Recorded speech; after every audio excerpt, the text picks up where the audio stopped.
তৈরি হয়ে গেছে ভেন্ডি ভাজি। এভাবে একবার তৈরি করে খাবেন, বারবার খেতে মন চাইবে। আমি তেল দিয়ে দিয়েছি, তেলটা গরম হয়ে আসছে। এবার আমি দিয়ে দিচ্ছি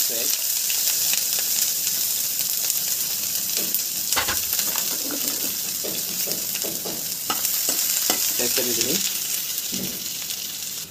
এবার দিয়ে দিব আমি একটু হলুদ, একটু মরিচ, আর হচ্ছে একটু ধনে গুঁড়ো দিয়ে একটু নেড়ে নিব। নেড়ে আবার আমি এই যে আমার ভেন্ডি, এই যে জর্জরে ভেন্ডিটা আমি দিয়ে দিব। দিয়ে এবার আমি ভালো করে মিশিয়ে নিচ্ছি।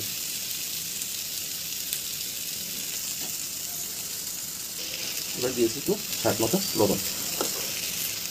তো ভিউয়ার্স, আমার ভেন্ডির কালার কোনোভাবেই পরিবর্তন হবে না, একদম সবুজ কালারই থাকবে। দেখতে পাচ্ছেন কালারটা কত সুন্দর আসছে।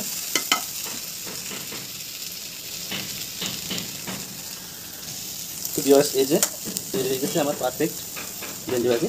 দেখতে পাচ্ছেন একদম সবুজ রয়েছে, আর কোনোভাবে আপনার এই যে আঠালো ধরে নেই। তো আমি বাটিতে নিয়ে দেখাচ্ছি।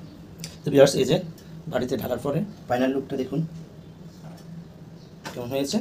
এই যে এবার আমি ভাত খাবো, কতটা সুন্দর হয়েছে, আর গরম ভাত দিয়ে খেতে সেই মজা।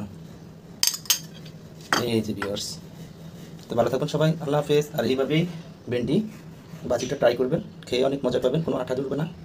আল্লাহ হাফেজ।